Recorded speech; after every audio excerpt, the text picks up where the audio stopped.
Hello and welcome to Let's Talk Fundraising, the official podcast from the Chartered Institute of Fundraising, the charity that champions a lifetime of impact, a career in fundraising. From your very first fundraising role to decades of experience in the sector, this is the podcast that gets into the conversations that really matter, the challenges, the opportunities, and everything in between. I'm Tim Beynon, and this month you join me here at the Chartered Institute's Fundraising Convention at the QEII Centre in London as we talk to some of the people and organisations who are helping to make this last convention one to remember. Over the next hour, you'll hear from Docherty, Chief Executive of the Chartered Institute, Gerald Oppenheim, Chief Executive of the Fundraising Regulator. We'll find out about the 2026 benchmarking survey, discover what makes small charities mighty, delve into the world of career coaching for new fundraisers, and hear from delegates attending from across the country. So, don't go anywhere. Here's what's coming up. I get such a huge boost from networking with other fundraisers. And you know what? Fundraisers are the easiest people in the world to network with. They are so friendly, they're so full of stories, and it's just such a boost, to come together and soak up all that energy from my fellow fundraisers. If you're raising this amount of money from this channel, you're spending this amount of money, how does that compare? Is that good? Is that bad? Where are the opportunities to be more effective and efficient? It was untried, untested. Nobody knew how harsh we were going to be. So we had to win trust and confidence. I feel like at drama school, other than just rolling around pretending to be a squirrel, we did a lot of inner work. And I think Matt's presentation especially really resonated with me where do those two things intersect? I'm coming into this industry with a lot of energy, a lot of passion, a lot of drive. I really, really want to be here.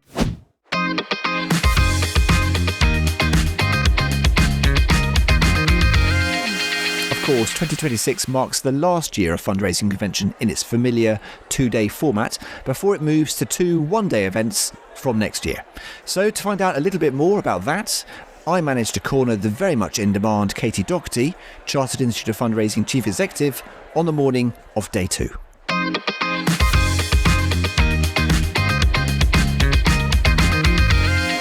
Katie, thank you for joining us on Let's Talk Fundraising. It's day two of convention, but this is the last convention in its current format. Tell me a little bit about that and perhaps the decision behind it and how you feel about that. Of course. So conventions occupied such a special place in the fundraising heart for many, many years. But fundraising is changing, and so we are changing with it. We've done a lot of listening, really hard listening to our members and other fundraisers to really understand what it is that they need and what it is that they want in today's fundraising world. And as a result of that, we've made the practical decision to move to a new format. And that's going to enable us to, first of all, provide a much more tailored conference experience to fundraisers, that is going to be more affordable and it's going to be more accessible. We already have a fantastic regional and national and special interest conference programme, and we're going to add to that two new flagship events in London. One on fundraising, sort of practical fundraising, and the other a fundraising summit to look at the more strategic issues, and they'll take place next summer, and we want to continue to build on that, and hopefully that will mean that we're able to still provide that in-person community networking experience, but a programme that is more tailored to suit people's needs. Fantastic. Sounds like an exciting change, and I completely understand the reasons behind it. Mm-hmm. Talking to people over the last couple of days, though, they obviously hold this event in such high regard and with such fondness as well. Mm-hmm. Really has struck me.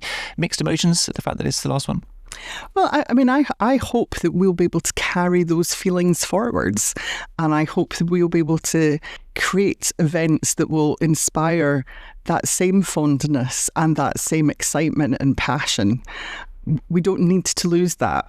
We're just going to do it in a slightly different way. And 2026 is a couple of days here for convention. There's so much on. I look through the agenda and it amazes me how much there is going on. It must have taken a huge amount of organisation to pull this agenda together. Oh yes, our convention board, which is made up of volunteers who are all incredibly experienced fundraisers themselves. They are the people who put together this programme, and they do that based on their own insights and expertise, and that's what makes the programme so rich and so valuable, because these are fundraisers in touch with their fellow fundraisers, understanding what they want. And in a world where, coming together is increasingly rare these days, in terms of the fact that people are working from home, people are working in a hybrid or an entirely out of office way these days, how important is it to have events where people do come together? I think it's incredibly important. I know myself that I get such a huge boost from networking with other fundraisers. And you know what? Fundraisers are the easiest people in the world to network with. They are so friendly, they're so full of stories, and it's just such a boost, to come together and soak up all that energy from my fellow fundraisers. As we're talking, it's kind of midway through these 2 days. What have you enjoyed, and what are you looking forward to? Just that coming together with other fundraisers, catching up with people I haven't seen for years. I've made some new friends. So that's, for me, that's the best bit, is the networking with other people. But also there have been some amazing sessions. Our plenary yesterday with Jez Rose, gosh, he was such a good speaker, so inspiring. And then the plenary again this morning with Blackbaud, absolutely fascinating to see how the journey to utilising AI is progressing and how fast it's progressing. So that was a fascinating conversation, and Jez yesterday was inspirational. Amazing way to start the 2 days. Give me just a quick word on the awards last night as well. How did they go? Or was there a dry eye in the house at times of people celebrating everything? Well, I certainly didn't have a dry eye. I went through several packets of hankies. What a great night. I mean, it is bringing together the most inspirational people in our community, and giving us that opportunity to recognise them and celebrate them and shed a tear for them and clap. And it was also just really good fun. Fantastic. And a quick word to the future, 2027 and beyond. What's the events portfolio looking like, and what are your hopes for that? The events portfolio is looking packed, and it's going to grow even further. I hope that we can genuinely offer something for everybody, whether you want to come together with your fellow fundraisers to learn in your specialism, or whether you want to meet people in your local area. There'll be something for you, and I think it's going to be really exciting. Fantastic. Katie, thank you very much.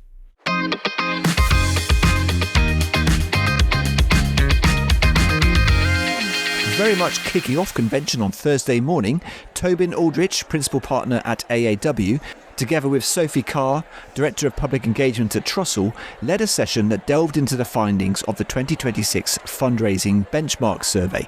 So, I cornered them both straight after the session to ask them why understanding where you are against your peers is so important. And I also caught up with a couple of those who attended the session to ask them whether the survey's findings reflected their own organisations.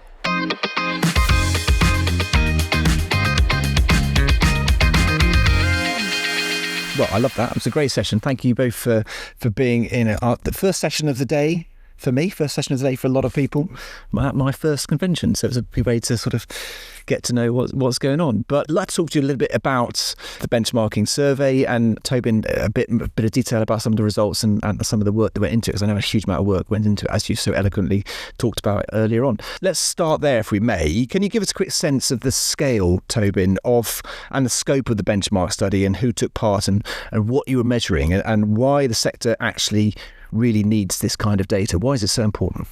Yeah, in fundraising, we don't have enough data, essentially. We don't have enough data. The data we have isn't good enough. And in particular, we don't have good enough data about fundraising performance and how that varies by different channels, by different charities, by different sectors, and so on. So this exercise is an attempt to sort of fill in some of those gaps. This is the third year we've done this survey, and we've managed to get the biggest representation yet. We have data from over 100 charities of all sizes, of many sectors. It's dominated by the large charities, which means that it actually represents, although it's only 100 charities out of the 200,000 charities in the UK, they represent nearly 10% of the income, the voluntary income of the whole sector, over £2 billion. So we think it's a really good data set to learn some things about fundraising. It's a huge amount of money. And just at its barest level, why is benchmarking important for charities? Why do people and charities reading this, what will they ultimately get out of it? Well, it helps them understand their performance in the context of the wider sector. So, if you're raising this amount of money from this channel, you're spending this amount of money, how does that compare? Is that good? Is that bad? Where are the opportunities to be more effective and efficient? So benchmarking doesn't give you absolute answers to any of that, but it does raise questions, and I think it's most usefully used as a way of assessing your fundraising program and giving you some questions to answer, which might allow you to improve, or hopefully will allow you to improve the overall effectiveness of that program. And Sophie, you talked earlier on about exactly that in terms of why Trussell took part and why it's important for you. So tell us, from Trussell's perspective, what prompted you to take part in the survey, and what were you hoping to find out from it, and did you find those things out? Oh, lots of things in there. So, we've done a lot of work with AAW over the last few years, and that kind of, as I spoke about in the session, and echoing what Tobin said, it's astonishing how much isn't available. It's really hard to know sometimes if something is successful and if you're measuring it in the right way, and the accessibility of other data. We're really collaborative as a sector, but I think just the accessibility of data is a massive challenge for us. So anything that we can do to get hold of more data to give us some sense of grounding, of comparison, particularly when external circumstances, especially for Trussell, have played such a huge role in our fundraising over the last few years, to understand exactly where we are, where we should be going, it can be really, really difficult, and making sure we're making really good choices in terms of investment with the resources that we've got, and being really responsible with them. So for us, it's always important to be able to kind of take part in activities like this. And in terms of what we're hoping to learn, as a lot of fundraisers, I'm just generally quite greedy when it comes to data. I just want to know what I don't know. So from a starting point, everything. But I think it's really interesting when it comes to acquisition, how much we're spending and on which channels. And a lot of the work that we've been doing recently is quite new for Trussell. We haven't been doing a lot of legacy at all until recently. We don't do any face-to-face. We're exploring different channels that are quite new to us. So it's really helpful to understand what other organisations are doing and what's working for them. So yeah, that has been really, really interesting. Sure. I was interested in what you said about the fact that obviously it's hugely important to see now wider picture in terms of being able to measure yourself against other organisations and see what other organisations are doing. But you said how important context is. Yes. And I think we are, and the report kind of reflects that as well as lots of other insight that's out there across the sector. We're hugely diverse. The differences in the way that we're structured, the way that we operate, the way that we tell stories, the way that we fundraise, the way fundraising is paired with marketing or digital or advocacy work. It's endlessly fascinating to see those differences and whether or not organisations are investing in multidisciplinary fundraising roles, or they're investing in particular specialisms or supporting roles around reporting or propositions or principal gifts. So that kind of structural piece, the context of which you're working, and as well as the sentiment. So, the really very much ever-changing, volatile dynamic in terms of external geopolitics and everything across the UK. So it is really important to use good judgment, to use context, but make sure that you don't over-rationalise something. The data is solid data, so not to try and create a story that you need, to try and use that and layer that with kind of good judgment and context, but in a balanced, measured way. And Tobin, just focusing on the data, and as you say, it's the largest number of people taking part, charities and organisations taking part this year. We haven't got a huge amount of time, but tell us what your key takeaways are. What are the most important things that the data tells us? Well, I think it tells us that the sector is broadly stable in terms of its key income streams, what it's spending, what it's making. I think it's showing that the income is still largely driven, or mostly driven, by donations from individuals, whether living or dead. In the case of legacies, the largest income stream. A lot of money has been invested in fundraising. I think it does raise questions about whether necessarily the investments are all going in the right places. And lastly, I think it just underscores how the sector needs to get better at its data, because there's so much more that we could do if we had stronger and more reliable data and evidence on fundraising, and we all need to work to build that. And so if you look at some of those key trends, does that match Trussell's experience, or do you see the organisation bucking trends in any way at all? I feel like we're more falling in line with those. Obviously, there are key spaces like legacies and face-to-face where we're quite different. But actually, more broadly across the set, I think we've moved into a space where we're a bit more closely aligned with the rest of the sector. And Tobin, you mentioned already that this is the third year of the survey. How in terms of that growth, that exponential growth year on year, and in terms of the quality of the data, can you tell now that you couldn't tell from just from year one, from that first initial set of data? Yeah, it's more about, we're more confident. The more data, the better data we have, the more confident we can be in the findings. So we're seeing less year-on-year volatility, actually, because the data set is wider and it's more representative. And I think that getting to a point where we can trust the data, that these findings are robust. I think it's kind of the biggest progress that we've made. Fantastic. And if you were talking directly to directors of fundraising, heads of fundraising listening to this, it's perhaps one from a large charity, one from a small charity, what would be the one thing you'd want them to take away from these findings this year? Well, for both, please take part next year.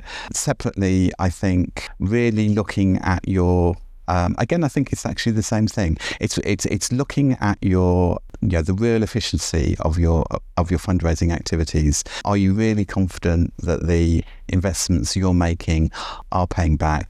What lies under this data in terms of the drivers of that profitability, and really making sure that you understand your data thoroughly so you can answer those questions.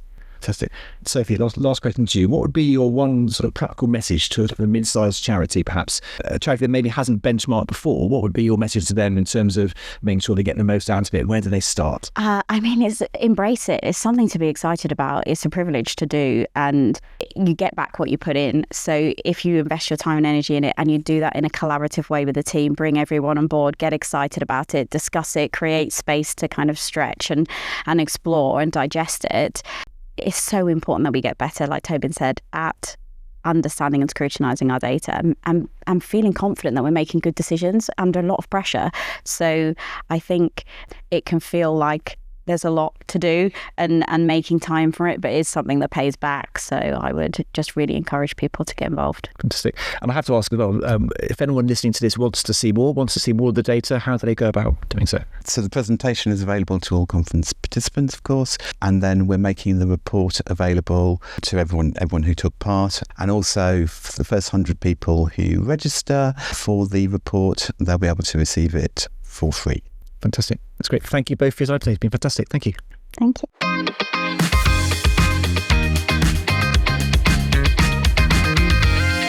I'm Julie Roberts. I'm Director of Income Engagement at Pancreatic Cancer UK. What are your thoughts on the session? What was your key takeaway? Key takeaway really was a couple of things. So first of all, really exciting to see that more charities are going into the benchmarking study, which is fantastic for the sector and something very much needed for a very long time. Second of all, the other key insight for us, really our data needs to be much, much better across the sector, because everything revolves around that. If the data quality is poor, our insights will be poor, our strategies and decision making will be poor. So I'm Sinead and I'm Director of Fundraising RNID. And I'm Louise and I'm the Executive Director of Income Generation at the Children's Society. I think the reflections on acquisition versus retention are really interesting. And we're in a great position that we're putting a lot of investment in acquisition, which we hadn't been doing for a long time.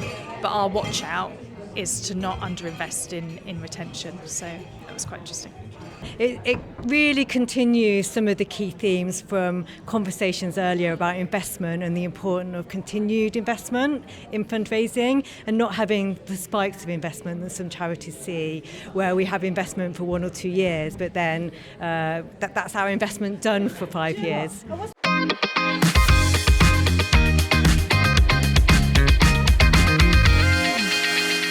2026 also marks a decade since the Fundraising Regulator was first established.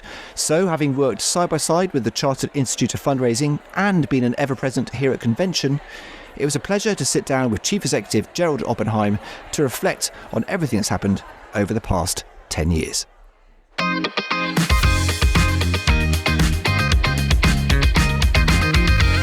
Gerald, welcome to Let's Talk Fundraising. It's lovely to meet you. It's the first time we've met, so it's lovely to meet you in person. I'm going to talk broadly about the Fundraising Regulator, and I'm really dying to get into a few of the things we've got to chat about. So let's talk first of all, a bit of background, if that's all right. So the regulator was set up in 2016, in the wake of some real damage to public trust in the sector. Looking back from where you are now, how much has actually changed in that intervening 10 years, and how much has genuinely been fixed? An awful lot has changed. You said in introduction that we were set up in response to some really reputation damaging activity that had happened and was incredibly well publicised during 2015. Lots of undercover newspaper reporting in fundraising agencies and so on. An awful lot of damage to public trust and confidence, which all the research figures for the following couple of years bore out, whether it was us or the Charity Commission doing that. So we had that challenge about rebuilding public trust and also getting charities to buy into the self-regulation that they are paying for through the levy system and the registration arrangements, and to accept that they were going to be regulated where their fundraising was concerned in a way that hadn't been the case beforehand, because there was to be a regulator that was better resourced, better staffed, better financed than it had been. Charities having to pay for that, and of course that's not a popular thing to have to encourage anybody to do. But credit to charities, they do it. And we're here. Was there resistance and scepticism back then? Oh yeah, quite understandably too, because it was untried, untested. Nobody knew how harsh we were going to be on a scale from sort of 0 to 10, where 10 might be very harsh. So we had to win trust and confidence. We obviously had to work with the Institute, as it then was, because one of the deals on our setting up was that the Code of Fundraising Practice, that core document, should transfer ownership from the Institute to us as regulator. And that wasn't the most straightforward or easy negotiation to do, but it was done. The realities were such that it had to be done. And on our launch day, on July the 7th, 2016, the code was handed over. There were a couple of lawyers outside the meeting room at Church House where our launch was taking place, with me and Dan Flusky, the then head of policy at the Institute, pacing up and down, waiting for our respective lawyers to turn up, which they did, and things happened. So, from there on, we took over. You asked about how things have improved. One of the real success stories for charities is how they dealt with the introduction of all the arrangements for GDPR in May 2018. We worked very closely with the Institute and the Information Commissioner and the charity commissions across the UK to make sure that the guidance that was being put out was uniform, that it was the same, so that charities had clear advice. That, I think, was a real success for everyone. And I think if you talk to the Information Commissioner now about, do you get complaints about charities? They'll say, yes, of course we do, but no more or no less than any other sector. And unlike 2015, 16, 17, there is nothing systemic. So charities should take a lot of encouragement from that, and, the proverbial pat on the back for recognising what had gone wrong and putting it right. Fantastic. Some great successes there. Let's talk about challenges. What have been the hardest moments, or the cases or particular moments that have challenged and tested the regulator over the last 10 years, and perhaps tested you personally as a leader? I think the challenges initially were around casework and getting sensible processes in place to manage all of that. When we started out, we were getting something like 50 to 60 incoming bits of potential casework, at least some of it not for us in the end. But all those cases have to be dealt with in one way or another. 10 years on, it's double that.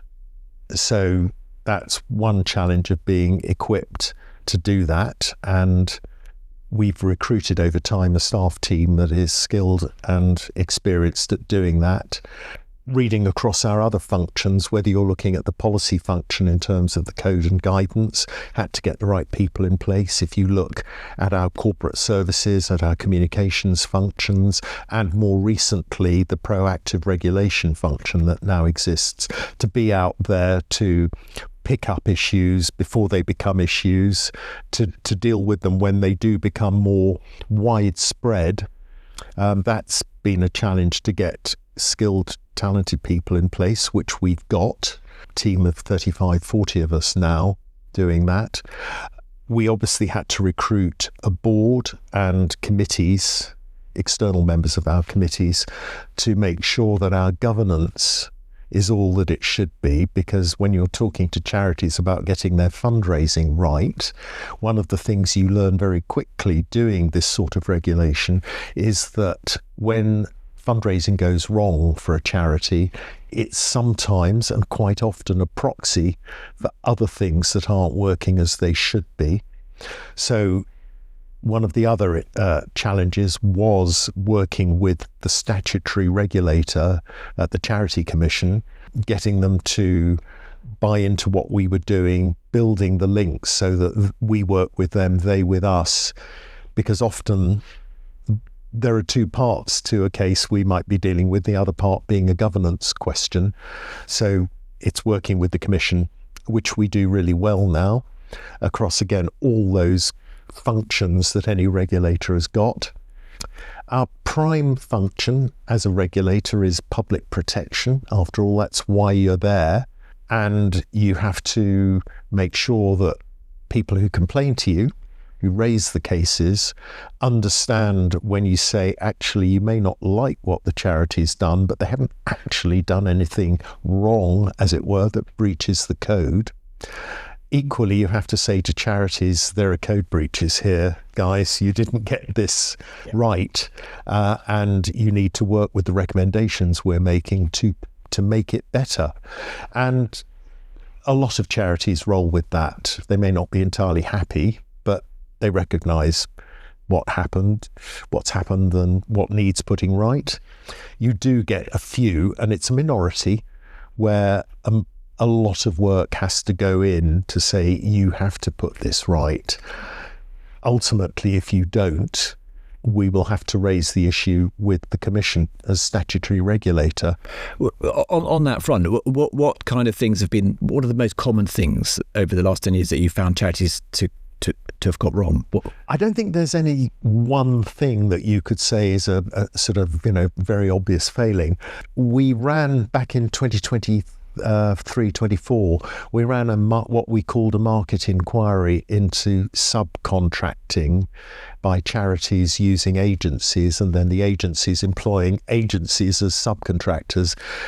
That was I think quite a revealing set of circumstances, because those of us in the team who'd been around since day one, and there are not just me but a couple of other colleagues who'd been around all that time, there were shades of 2015 about what was going wrong, and it became clear that a lot of charities, and by charities here I mean the really big ones, didn't have what the chair of the board referred to as a clear line of sight over the contracts for fundraising that they had in place.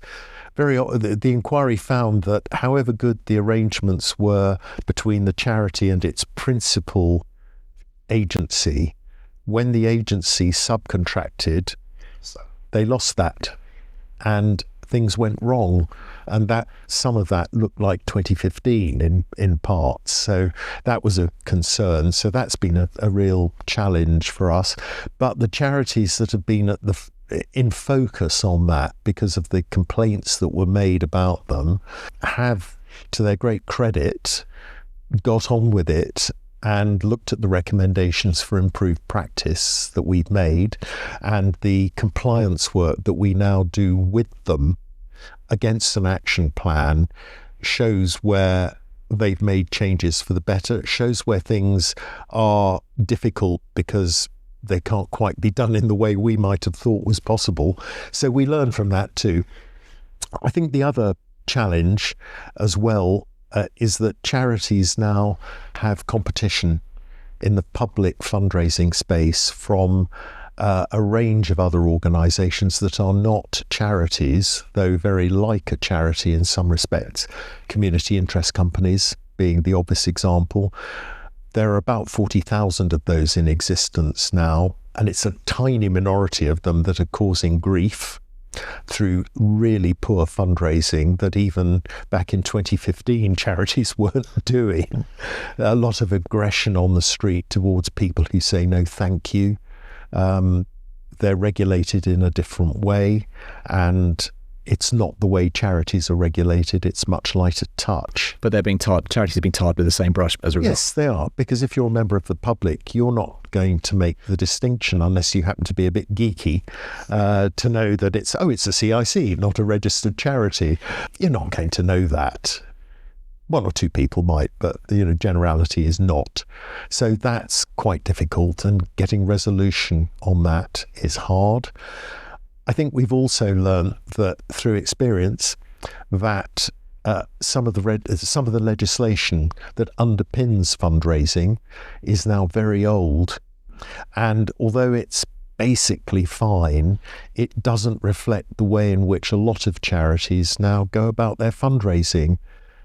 And that's to say digital fundraising of one sort or another, never mind AI and all the issues that may well present and presenting already. So all of that's around, and I think for a regulator just beginning to think about what its next strategic plan might look like from late in 2027, we've got to get to grips with that. And work with charities around things that are achievable and attainable. Sure. We'll come on to some of the challenges. I don't think we can go through a single podcast episode without talking about AI at some point. So you've already raised that, but we'll come on to that in a second. Looking back over the last 10 years, so you've talked about some of the challenges and some of the things that you faced and some of the things that have come in, things like GDPR. But what are you most proud of? Oh, I think that we have made a go of it, because in the first year when we were trying to collect a levy for the first time that everybody was a bit sort of leery of, we've made that system work. Couldn't have made it work without charities playing their part in it, but I think we've been able to explain to charities why it's important, not just because of the history of 10 and more years ago, but why it remains important in 2026 for fundraising to be effectively regulated in the interests of both the public and the charities that receive donations from them. We are just completing some public research work which Opinium is carrying out for us, and we know from that we have badge recognition for the FR Fundraising Regulator badge.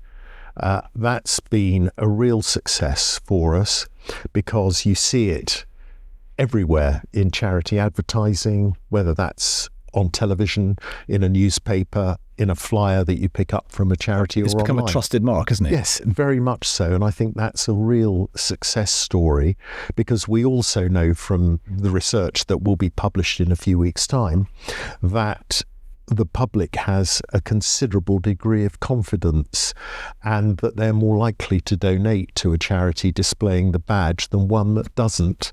So I think we can show to charities that there's value in regulation and in what we do, and in the revisions to the code, particularly the 2025 edition of the code published, or that went live in November last year, and the guidance suite that goes with it, that this is useful stuff for charities. Whether they're the largest or a small local charity, you get something out of the code for what you read in it. Let's look down the road, look at the horizon. What do you see on the horizon in terms of challenges that charities will be well advised to look at now before they get to that point? And I've got a funny feeling that AI might be in there somewhere. But I think before we get to AI, I think one of the things charities always have to do is make sure they get the basics right, because AI notwithstanding, you are still going to need to have relationships with the people who donate money to you, as well as the corporates and the trusts and the foundations, and if there's any government money left with all of that. You've got to maintain those relationships, and I don't think anything beats a personal relationship, insofar as you can have one if you're a large charity with thousands of donors that you would want to keep. You've still got to find a way of engaging with them. Of course, technology, even if it's old technology, never mind AI, can help you do that in a positive way. But you need to get those basics right, so that if you use AI to support your fundraising, whether that's very simply helping you produce good reports about the impact your fundraising has had on the services that the charity delivers, that's all good stuff, as well as using it to explain more widely what you do. The dangers are self-evidently obvious, that you need to control it and not let it control you. So be careful out there. We do know that the guidance we've produced to support the code, one of the code support guides on AI, is really popular. It's been downloaded loads of times, lots of clicks on the website about it. So it's obviously found a market, as it were. And we will need to make sure we keep it refreshed and up to date, not just doing it ourselves, but actually working with other regulators, working with marketeers, working with the information commissioners side of things, most obviously, to make sure that there aren't any abuses. Regulators always have to work hard to stay abreast of all these things, and sometimes, and we're no different in that regard, you only find out that you've not kept track of something when something's gone wrong and you have to respond to it. And that's hard with something like AI, when it changes every day, and it's only ever going to get bigger and more complex. Yeah, absolutely. You hear about all the misuses that it's put to, whether that's creating images that are not required or are inappropriate. That's going to go on, because it's for those with the aptitude, it's so easy to use in that way, and very easy for people without experience to think something's all right when actually it isn't. Sure. And last question. Thank you so much for joining us. It's been lovely to chat through a brief history of the regulator and to look forward. My last question is just for anyone listening, for chief executives, trustees listening to this, what would your message be to them in terms of regulation to ensure that they're heading into the future in the right direction? Engage with us, and not just when you've got a question, but if we're putting out consultations, which we do from time to time, if we're putting out new guidance, keep in touch with us, sign up to our newsletter to find out what we're doing and what we're thinking, and do tell us as well if you've got something new that you want to tell us about, or that you've got questions about that you think we might be able to help with, do keep in touch. I think one of the slight frustrations sometimes is that, and you still see it occasionally on LinkedIn and one or two other places, you'll see a chief executive or a senior member of staff sounding off about something either that we've published or the levy or something like that. And I know that comes sometimes from people who we've said, would you like to talk to us? And they don't, because it's easier to sound off and have a go. That's fine. We've got broad shoulders in that regard, but do keep in touch. Everybody's really busy. So, we know and understand that. But it is important because above all, we're part of the regulatory framework now. We work closely with the statutory regulators. We work closely with others like the Advertising Standards Authority, the Gambling Commission. So we do talk to each other, and don't assume we don't, because we do. Fantastic. Gerald, thank you so much for your time, and here's to the next 10 years. Thank you.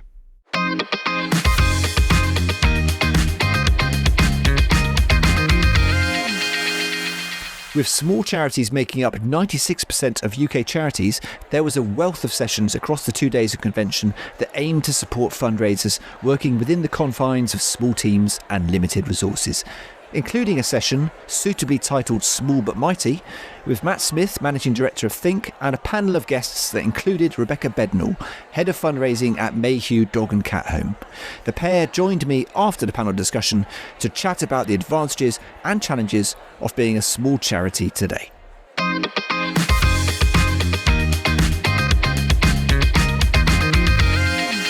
Becky and Matt, thank you so much for joining us here on Let's Talk Fundraising. We've just come straight back. You've come hot on your heels from your session here at the convention.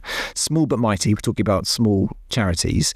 Becky, first off, bigger organisations have the brand, the budgets, and the teams, but you work for a smaller charity. What genuine advantages does being smaller actually give you when it comes to fundraising? So I have also worked at the big ones as well. So it's a really interesting comparison. But I think small and medium-sized organisations, it is the agility. You can literally jump on those opportunities that come through the inbox, that come into the reception, and they come through every day. And I think there's less barriers, less red tape, maybe less sign-off, and you can kind of really jump on them, see where they take you, and often they can take you into some weird and wonderful places. Maybe, exhibitions at good food shows or re-engage celebrities. And I think that's the real opportunity that you've got as a small organisation. Fantastic. And Matt, does that reflect what you see with the people and the organisations you work with? Yeah, for sure. And I think back to the panel conversation that we've just left, and thinking specifically about something that Tammy Naidoo, who's at Future Frontiers, who was part of our panel, sort of said, that talked about the proximity to the work and the closeness to the work. And they're a wonderful organisation that helps young people in London with their career development, and their ability to be right there on the front line and see the work firsthand. Tammy made the great point around, working at a bigger org, you can be passed the stories by your comms team, you can read an amazing case study about your work, but there's nothing like kind of being right there on the front line. So I'd kind of match that agility with that proximity to the work, that authenticity.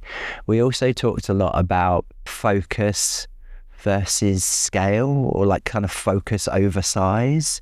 And again, I myself have also worked at some very, very big organisations that kind of try to do a little bit of everything. But when working with smaller organisations, that ability to really be laser focused and do 2 or 3 things really well. Yet you can have a fundraising program that's diversified, but recognising that you are, tightly focused on 2 or 3, funding streams, and doing those really, really well, versus trying to spread yourself too thin. Yeah. Do you think there are certain types of charitable organisations which actually benefit from being small? I'm thinking particularly locally focused charities, or charities that focus on a specific area but are able to target a local area specifically.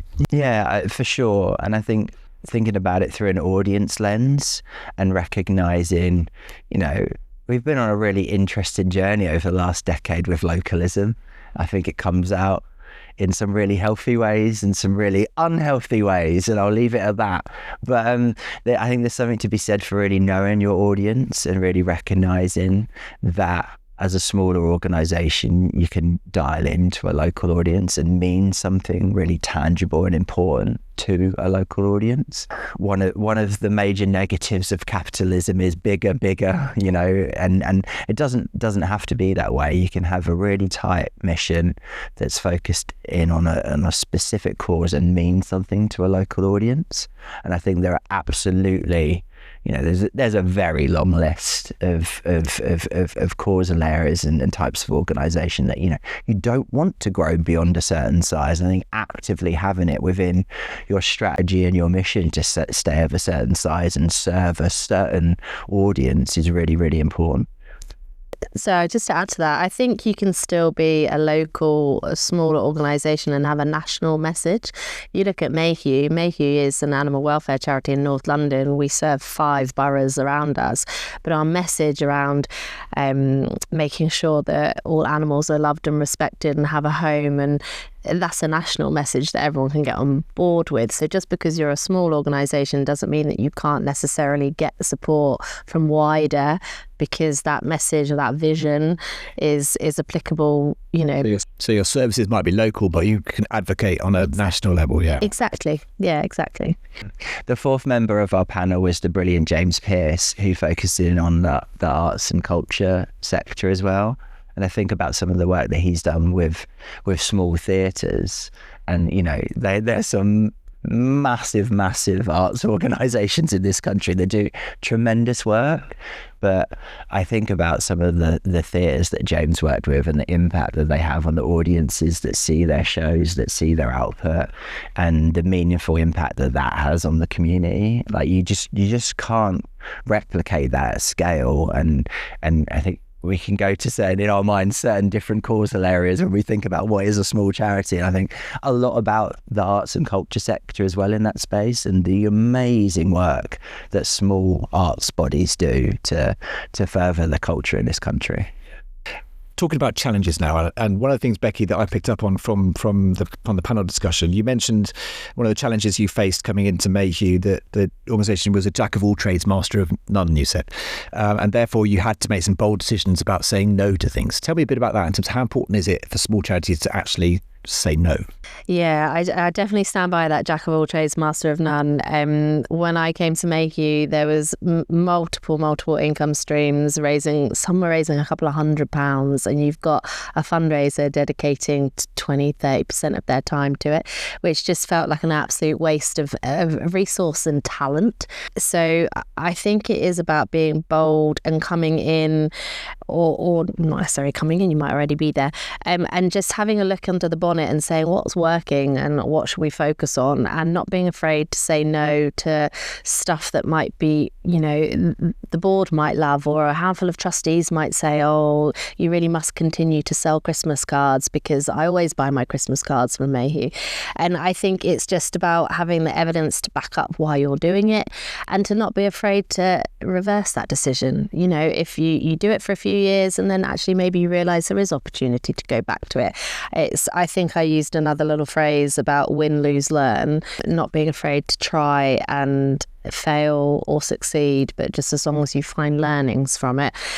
But yeah, having the courage to be bold and say no, and that also goes for saying no to the opportunities as well that pop up. You know, what's right for the team, what's right for the organisation.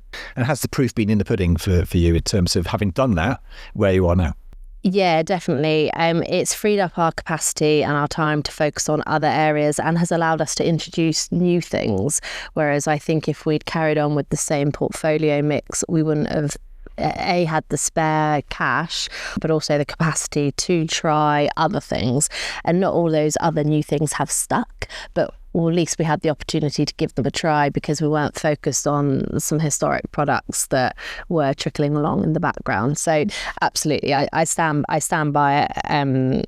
It was definitely the right thing to do for Mayhew. Yeah, it can be really difficult to kind of pause or end fundraising activity. Like, I know that sounds like wild to say, but I think particularly when it's your baby and it's something that you've worked on for a number of years, and coming in as a fundraising leader and then telling said activity owner that we want to stop said thing can be really, really hard. And there's something else that Becky said around pushing back on ideas that come from senior folk, whether they be trustees or other leaders in the organisation. That is really difficult and so important to do. I've been a trustee at a number of organisations. I take the responsibility of being the fundraising trustee really seriously, and I think that's a real critical role for boards to have, to be able to try and nip in the bud any, let's just say, less than good ideas that might kind of come through, and really recognise that fundraising is a specialism, that, you know, you have fundraising experts for a reason. By all means, encourage your boards to support fundraising and get involved. But I think where boards can become counterproductive pretty quickly is with those not as good ideas that come through, and then being able to manage those relationships and try to save the team's capacity and energy and effort from going down paths we might not necessarily think are the best use of their time. When you've worked with clients, I think, who've come to you looking for support with strategy and how they're going, what are the common things you see in terms of things that are holding them back? They might have a great team, they might have great cause, great ideas, but what are the things that you know, you see maybe have historically held them back? I think there's a couple of things immediately jump to mind, and one of which we spent some time discussing on the panel today, and that's kind of that copycatting of other organisations.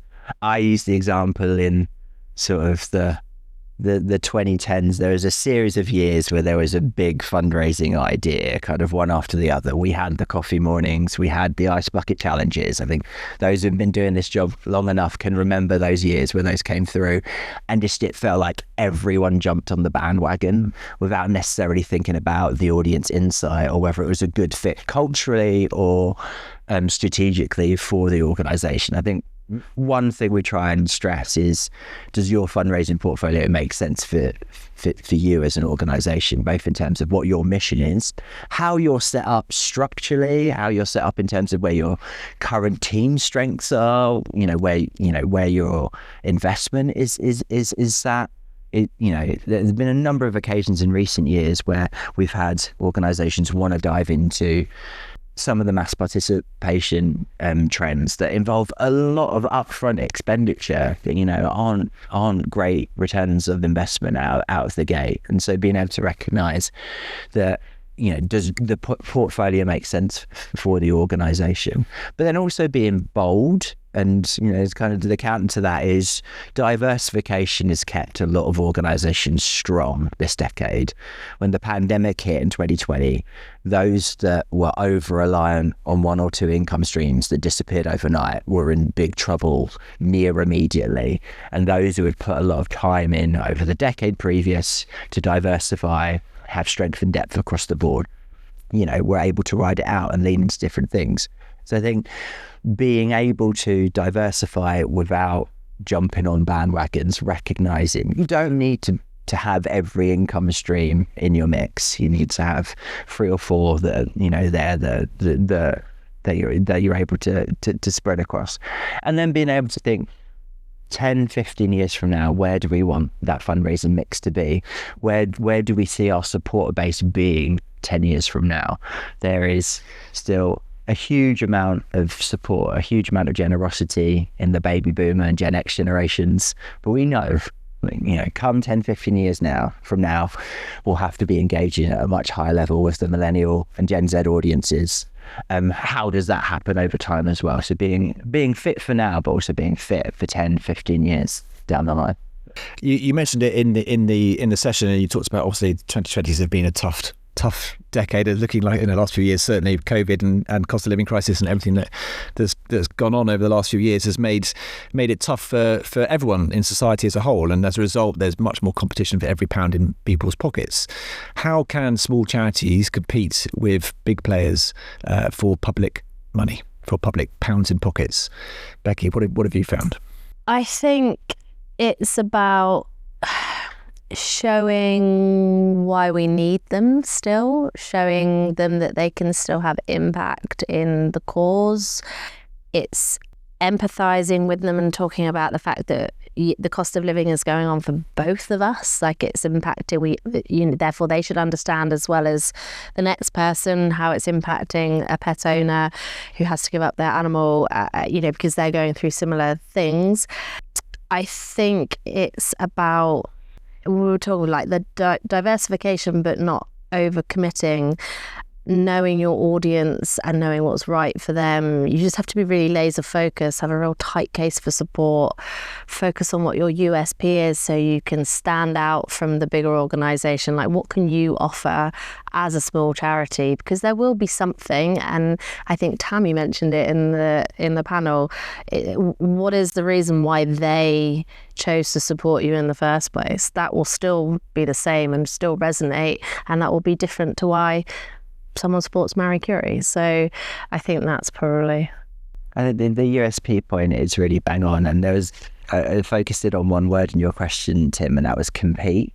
And I think I for whatever reason, because I'm a big sports fan, I think about sort of the martial arts analogy here, in that if you're trying to compete with a big brand, they're the 20 stone heavyweight boxer. If you go toe to toe, kind of in that way, you're likely going to get knocked out by the big budget, by the scale, by the resourcing. If you approach it differently, the early days of mixed martial arts, a lot of Brazilian jiu-jitsu practitioners were very successful in that environment because they didn't go toe to toe. They led into their strengths, they led into their expertise, they led into the science of what they knew. Were very successful. So I think if you can take that analogy and think about it as a small organisation in that environment, don't fight fire with fire. Think about what makes you special. Be nimble, be agile, be creative. Think differently about the challenge. Think about your audience. Think about your audience. Lean into your strengths rather than go toe to toe. I was wondering where you're going to go with that analogy, but then pulled it. I hope I landed it. That was a cracker. It was a good one. Now, convention's theme this year is small shifts, big impacts. What would be your one small shift, something a small or medium-sized fundraising team could do from next Monday that would genuinely make a difference? Becky, first off. I'm a big fan of personalised communications, be it taking the time to write a thank you card from you to that donor who gave, a surprise gift, or whether they are a regular donor who for some reason just gave more this time. That is so easy to do. You could handwrite 10 or 15 cards, and that will make such a difference to the next time you communicate with them. That is something that my team do for all of our mid-value and high-value donors, and it is proving fruitful. So I would say that is, and you have the luxury of being able to do that at the small charity. You probably know quite a lot about those people, so it can feel really, really personal. Yeah, the power of saying thank you. Yeah, couldn't agree more. Matt? So your relationship with your board is something that can always be improved, and I think the board is really the key to unlocking so much potential in terms of growth and where the organisation can go next. And that's, I think, on Monday I'd be quick to just do a quick health check of where fundraising expertise, ambition, and want to get involved is with that board group at the moment, and where those key relationships are internally. What's your relationship like between your chief exec and your chair? Do you have a couple of trustees on that board that are, fundraising focused? Because if the answer to a lot of those questions are we're not really anywhere, then I think there's some really lovely easy steps that you can start with on Monday to try and improve that situation. If you're further along and you've got a really engaged board that are doing more, I think this is a great time of year to lead into getting the board more active in your fundraising, more active in the networking, more active in opening doors for you. I think the summertime into September for me is one of the key parts of the year. There's loads of events this sort of time of year, lots of award ceremonies, lots of gala dinners, lots of summer parties, lots of schmoozing, and I think whilst I'm really proud of how boards have modernised in recent years, I still think there's a bit of relearning what we once knew as well. I would keep all of the modernization, how much more agile and how much more forward-looking boards are now. But kind of let's remember, some of the old tricks of how we used to engage with boards and how they used to unlock doors for us in the community. Those address books that they have access to, the networking they can open up. I think there's been a little bit of that lost in my experience. And so on Monday, I'd be like, actually, we got this secret weapon in our mix. The board's doing a great job of holding us to account, of making sure the chief exec is delivering to the strategy, of making sure we're hitting our budget every year. But beyond that, are we making sure that they're working hard from a fundraising perspective? In a lot of examples recently, I would say they're not doing everything that they could because they're not being asked. Yeah. Send them an email on Monday, ask them to provide you with one contact, be it a business person, someone else they know, to follow up and unlock some opportunities. And it probably is because they just haven't been directly asked, and they've all got them because of the positions that they probably work. And I think there's been a really interesting reason in that shift. I think through the pandemic and the cost of living crisis, I think a lot of boards have been shielded, have been protected by the chief exec chair relationship, and that previously, where there was a lot more communication between operational teams and trustees, there was a lot more just organic back and forth, a lot more organic kind of working through. For good reasons, organisations felt the need to lock that down during COVID, to lock that down during really difficult lean years where it really was all about keeping the lights on, making sure we were going to hit budget, and there was going to be literally money to pay the staff next month. I appreciate and why that has changed both what the trustees are focused on, but also, locking down those relationships and protecting those relationships. I think we're in a different era now, and I think it's time to relax some of that and for there to be more interaction between boards. And trustees volunteered for a reason, didn't they? They wanted to be involved. So being a fundraising trustee, a number of organisations, we want to be asked. You want to be helpful in that. It's not just about signing off the accounts and making sure the annual report looks great. You want to be effective in the day-to-day running of the organisation, and you want to help bring in income. Yeah, absolutely. Matt and Becky, thank you so much for your time today. Thank you. Thanks for having us. Always a pleasure. Thanks, Tim.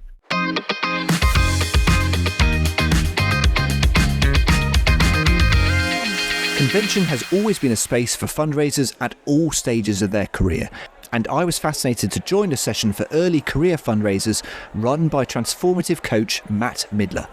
The session explored the inner game, those inner qualities needed by those starting out in the profession in order to get on and progress.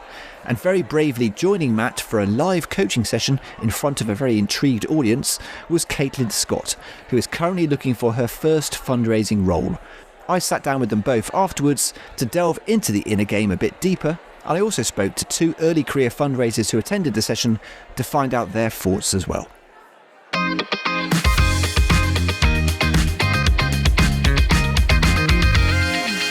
Matt and Caitlin, welcome to Let's Talk Fundraising. Thank you so much for joining us today. You're joining me hot off your session, which you've just finished. Fantastic. I sat in on it. It was lovely to I thought you were incredibly brave, Caitlin, to put yourself forward for a bit of live coaching in front of an audience. Not many people would do that, so well done to you. And Matt, a really fascinating conversation all round, and great to sort of hear a little bit about your history and your backstory and all that you do. We'll come on to that in a second. Caitlin, first of all, let's start with you, if that's okay. Tell me a little bit about where you are on your fundraising journey and what's drawn you to fundraising as a career. Yeah, so I actually trained as an actor way back when, which was very fun. But then I came out and realised that I didn't want to be an actor. So I was like, okay, what am I left with? I've been volunteering for a very long time, Action for Children, which I've just enjoyed so much. And it's something I've always been really passionate about.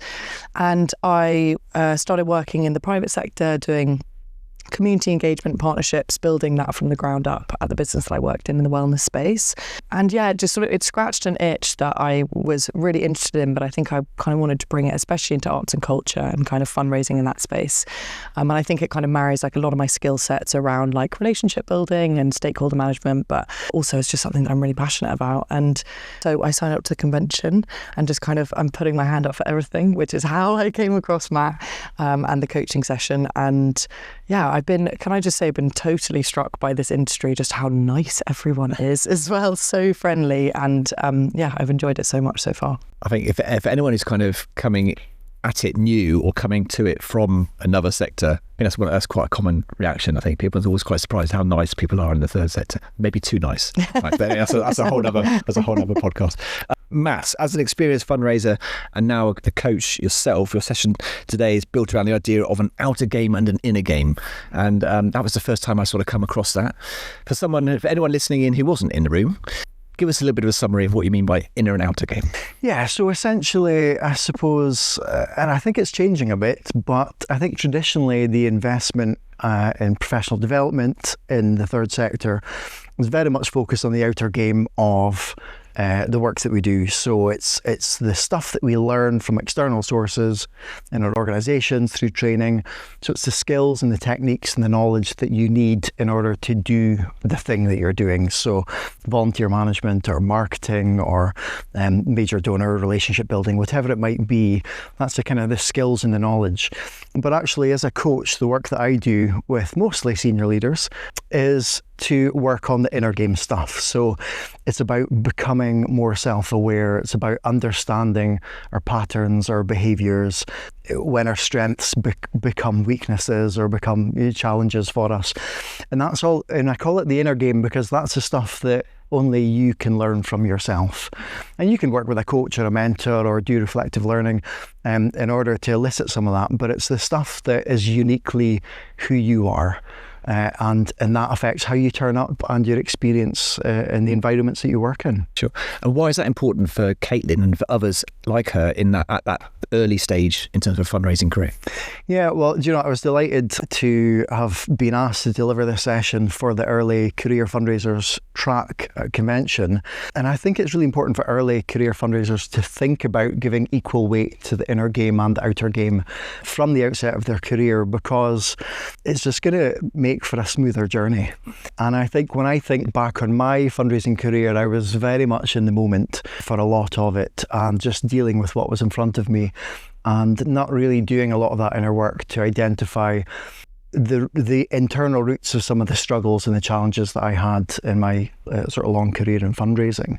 And so, a lot of the work that I do with my clients is about retrospectively unpicking some of this, because it rears its head when you get into a senior leadership position, and all of a sudden these patterns, these behaviours, the sort of lack of self-awareness around sort of roots of some of your challenges, personal challenges, you're kind of having to deal with it retrospectively. So I think to be able to do that work from the beginning of your career and throughout can only be a good thing. Sure. How much does that resonate with you, Caitlin? Oh my gosh, so much. I feel like at drama school, other than just like rolling around pretending to be a squirrel, we did a lot of like inner work and a lot of like, who are you and, how does that relate to the characters you're playing? And I think Matt's presentation especially like really resonated with me, where do those two things intersect? Like, I'm coming into this industry with a lot of energy, a lot of passion, a lot of drive. Like, I really, really want to be here. And I think in our initial conversation, we spoke a little bit about reframing this idea that I'm looking for work and that actually, like, I'm looking for a role that's going to suit me in the long term. So kind of like flipping that on its head and being like, what can the business do for me? And I think as well, like, a lot of the talks that I've been to as well have been like that fundamentally comes up in so much of like donor fundraiser work as well, is that it's like, what are we doing for the donor, but also, we know what the donor's doing for us, but also how are we valuable to them? And I think it's just such an interesting section of, everything that Matt's kind of put the nail on the head there, really. Indeed. And you just mentioned, Matt, I think it's really interesting because obviously we're talking about early career fundraising here, but it's something that is relevant to people at any stage in their career. And how often do you see people at a sort of further down the road in their career, senior leaders even, who perhaps are unpicking habits that they may have unconsciously formed years and years and years ago, but run throughout their whole careers. Is that something you see quite often? And what are sort of those common habits that people find themselves unpicking? Yeah, I think it's a big piece of the work as a coach. Quite often it's about goal attainment or career progression or whatever it might be, but quite often the work that I do with leaders is around confidence, is around work-life balance and personal effectiveness in their roles. And because of the sort of deep reflective one-to-one coaching that I do with the clients, inevitably we go as deep as possible to, not just sort of surface level goal attainment, but we're actually thinking about, what is your mindset? What are your beliefs about yourself and what you're capable of? And what meaning are you attaching to the things that are happening within your organisation? And actually, how are you responding to that as a human, So, yeah, incredibly common, actually. And there's a role for all of those things, right? There's a role for all of that. But, that deep transformational work is it's the bit I love. I certainly recognise a lot of that in myself. I'm not a fundraiser. I'm working charity comms. That's my background. But I can see that listening to you talk about some of those things that you quite often do, like saying yes too much to stuff. They definitely relate to that. So it struck a chord with me for sure. And tell me, Matt, for someone sort of looking to build a career in fundraising and go from getting that first job and to progress up the ladder, in this changing landscape that we're all working in at the moment and working, it's changing at speed, what kind of inner strengths do people need in order to successfully climb that ladder? I think it quite often comes back to resilience, but then the question then becomes, what do you need to do in order to be resilient, right? And I think that might be different for each individual. And I think a lot of the work I do is about expanding. A lot of the work that we do in coaching is about expanding your self-awareness. Because actually, and that's why I love coaching, because it's not a sort of training course where there's sort of one size fits all. And again, there's absolutely, that's a hugely important element of learning and development. But developing that self-awareness around, what's challenging for you as a unique individual, so developing that resilience through expanding your self-awareness through, reflective learning.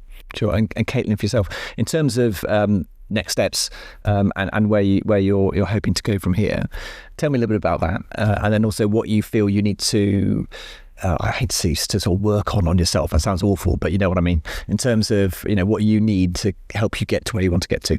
Yeah, well, we in that session, sure, it was only 10 minutes, and we did a lot of good work on it. But I feel like what we touched on there is super important for me, of changing that sort of trusting in that confidence that I'm going to find the job that's right for me because of the steps that I'm going, because of knocking on those doors. And so that's definitely something. And then also, I think I'm doing some training as well with the Chartered Institute of Fundraising, big plug there. So I'm doing some training there, which will be good. And then I'm also volunteering into the role that I want to step into. So I'm volunteering with Grey Matter, which is an amazing foundation, and Trans Plus Learning Library, doing corporate partnerships and donor fundraising. So I'm hoping to sort of make those steps and kind of keep walking that walk, and then hopefully that sort of stuff will start showing up. I'm sure, I'm absolutely positive it will for you, absolutely. Can I just say before you go on to your next question, I've known a lot of fundraisers over the past 25 years, and Caitlin is hoping to get her first role in fundraising. I think people need to be fighting over Caitlin right now, because I think what you could bring to a fundraising team is just going to be absolutely mind-blowing. I think you're going to be such a win for whoever's lucky enough to recruit you. Yeah, so nice. Thank you. Yeah, the queue will be forming out the door, I'm sure. Matt, you talked in session. You gave us a little bit of a background on your history and the journey to get where you are today. If you could go back in time and change one thing, as you started out in your career when you were at Caitlin's stage, what would be that one thing that you changed? Well, that's a big question. What would I change? Gosh, is this too mushy? But actually, I think I would invite young Matt to work on his self-esteem, actually, because now that I'm working in the world of coaching and understanding a lot more of that sort of interplay between, our emotions and how we feel about ourselves, and how that, our thoughts and our feelings and our behaviours are also intertwined. I recognise that a lot of my unhelpful patterns of behaviour, which led to cycles of burnout through people pleasing and not being able to say no, not holding boundaries for myself, was actually driven by a sort of lack of self-esteem, and I was chasing something outside of myself. And so I know that's quite a big thing, but actually recognising that now and working on that stuff now has been life-changing for me. And it's what's enabling me to grow my own business as a coach. And I would want that for little Matt. Yeah, well, I think that's admirable. I totally appreciate that. And Caitlin, from your perspective, and for someone listening to this who maybe finds himself in a similar position to yourself, what would your advice be to them as to what they should do to sort of hopefully do what you want to do and get that first job and progress? I think, and it's been in a lot of the talks this couple of days as well, is like sticking your hand up for everything. Just say yes to everything, and within limits, not getting burnout. See, I'm learning.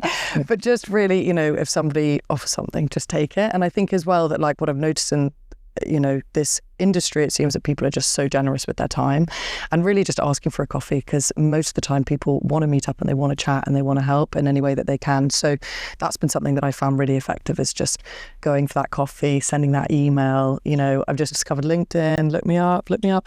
And so just like sending that message, and people are super, super generous with that time. So yeah, that's what I'd suggest. Thank you both very much. That's been fantastic. Thank you. Thank you. Thank you, Tim. Thanks.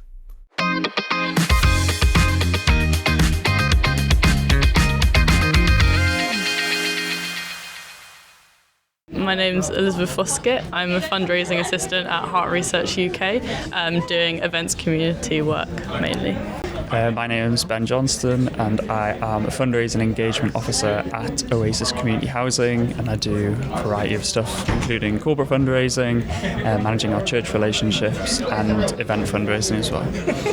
We've just sat through Matt Midler's presentation here on the second day of convention. How was it for you?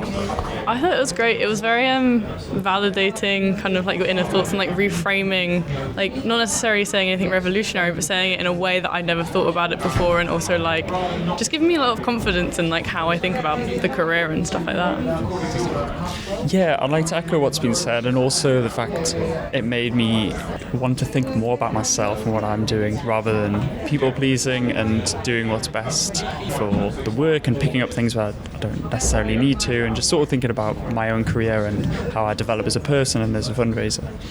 Can I ask you each where you are in your careers at the moment? Are you both early fundraisers? Yeah, so I've worked in the charity sector for around 4 years now, but in fundraising for about just over 2. So yeah. And how have you found it? Has it been a challenge? Has it been what you expected it to be? Working as part of a very small team, about 6 or 7 of us, it's very challenging. It means that everyone sort of chips in, and it ties into Matt's talk actually about the sort of picking up work and that kind of thing. But yeah, I'm loving it though. Loving it. Elizabeth? I've been in the charity sector for about 8 months. I basically had like no other experience in it. I've got like a hospitality background, and it was so fascinating. Like I had an inkling that I'd enjoy it because I love the people-facing role, but it genuinely is so inspiring, just like talking about supporters and also the people who work in the charity sector. Like it is an incredible environment to be like contributing to, and I really find it great. So you came from a corporate previously? Hospitality, okay. So what surprised you in the 8 months that you've been working in the third sector? Ooh, how much like creative collaboration there is, because like the ideas that come from are great, but they also don't always come from like the fundraisers, and like just how much everyone wants to improve and like everyone wants to do it together, which I find really cool. Yeah, and Matt talked a lot about the sort of outer game versus inner game. Have each of you sort of reflected on your inner game at all, or is it something that maybe after today will make you think a bit more about that? I think it's made me realise I need to do more reflection, if I'm honest, and think about the ways in which I can develop as a fundraiser and as a person, and sort of take care of myself a little bit better, which translates into better quality of work and being a better team member, I suppose, and sort of raising funds really. So yeah. And Elizabeth, you're in a game. Are you fully aware of it? I think the self-awareness bit was kind of there, but I think I was very reactive to it. I think this made it very clear how I need to be a bit more proactive on it, and like actually, because I recognise that I need to do something a bit more about it, and I can do something. I'm allowed to do that. I think, be a bit more on it with it. Okay, I'm going to put you both on the spot now. What one thing taken away from today's session will you do differently tomorrow? I will manage what I say yes to, so as not to overwhelm myself with work that's sort of maybe not beyond my remit, but just sort of managing what I can do myself.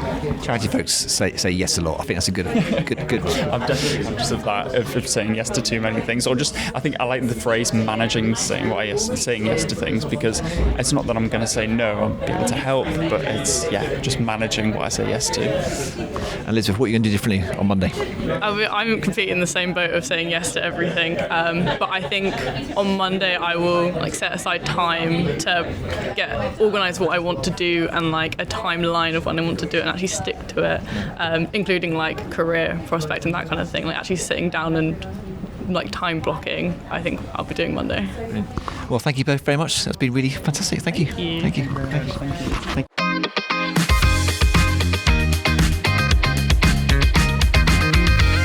And that just about wraps up things here at Fundraising Convention 2026. My thanks to all those who joined us and who kindly let me sit in on their sessions. It really has been an amazing couple of days. If any of what you've heard today has inspired you or made you want to find out more about any of the subjects we've covered, head to the show notes where you'll find all the links to the organisations and people we've featured. And of course, we'd love to hear from you. Did you attend the convention? What did you enjoy about it? And what did you take away from it? Send us a voice note or drop us an email on anything you'd like to discuss and be a part of the next episode. All the links are in the show notes. And if you're enjoying Let's Talk Fundraising, a follow and a 5-star rating on whatever platform you're listening on makes a real difference. It's what helps other fundraisers to find us. We'll be back in a month's time with the next episode. So until then, take care.